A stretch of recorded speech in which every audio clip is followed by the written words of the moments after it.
NBA fans, welcome back to my channel, Jordan vs. LeBron. Now, you know on this channel, we're all about stats, facts, and we bring the context. So, on this video, we're talking about the greatest on-court players of all time. So, let's get into this. To me, these are my top three. And then we're going to slide LeBron in here too and see what he was all about. So to me, Wilt Chamberlain is number one on the court basketball player of all time. He's got 7 scoring titles, 11 rebound titles, assist titles. Of course, they didn't count steals and blocks. Jordan, he is number 2. We all know what he has: 3 steals titles, a defensive player of the year, and he has 10 scoring titles. He is number 2 greatest of all time on the court. And we'll talk about this in a minute. I want to talk about something that I didn't talk about. But for Wilt Chamberlain, because they didn't count blocks and steals, he's not going to have defensive players of the year. But he still is number 1 up there on my list. And then you have, ambulance. And then you have Kareem Abdul-Jabbar, 4 block titles. He has a rebound title. Let me see, 2 scoring titles.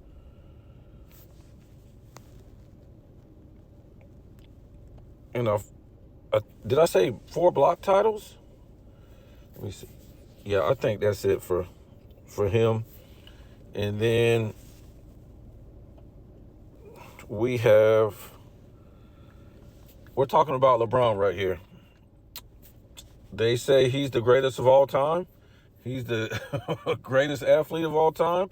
As far as basketball, he's the most athletic. He has a scoring title and assist title. Now, up top, you see Wilt Chamberlain's assist title is different than LeBron's assist title, just because I made it different because he was a center. I mean, what he did was impossible. I mean, to lead the league in assists as a center, come on. I mean, we're talking about Wilt could do anything. A lot of people's going to say, where's Bill Russell? I can't put Bill Russell in here. He's a one-way player, and I'll get into that video. The greatest two-way players of all time. So I want to start by saying you can't really refute this evidence. What is there to refute? But I was going to say, what makes you the greatest of all time is on the floor is based on your stats. Look at Wilt, 30.1 points per game, 22 rebounds per game, 4 assists per game, and then the steals and the blocks. So what you did with your stats, that's going to translate to how many awards, statistical titles, awards you had. So Jordan, 30.1 points per game, 5 rebounds, 6 rebounds, 5 assists, 2.2 steals, and 0.8 blocks. You got Kareem, 24 points per game, 11 rebounds per game, 3.6 assists.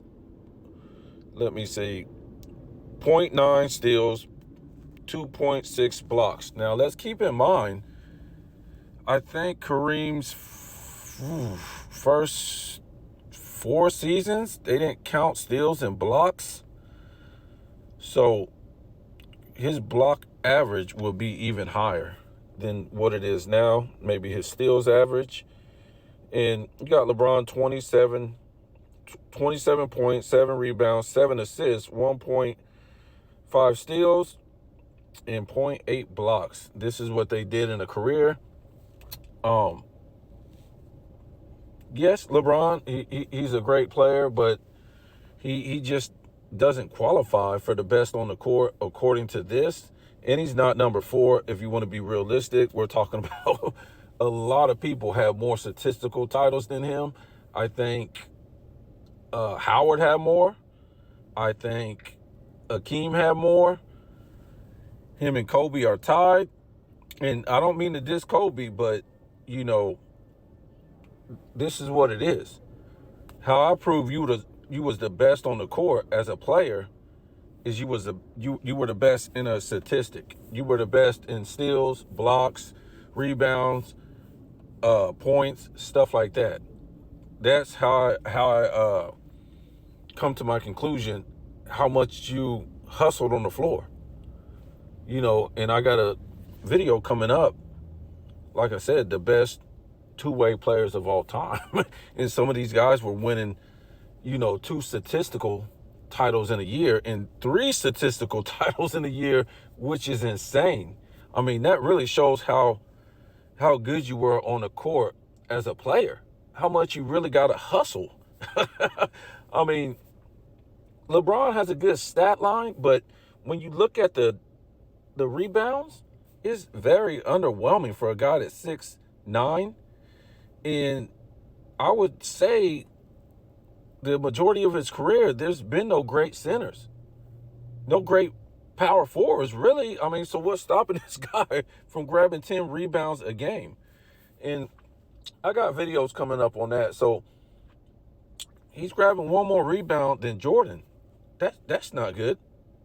That's not good at all. So his assists are pretty decent. I mean, they're not like Magic Johnson or Chris Paul or, you know, Steve Nash or nothing like that. Nothing that blows you away. 7 assists per game, that won't even get you top 25 of all time. 7 rebounds a game, that won't even get you top 50.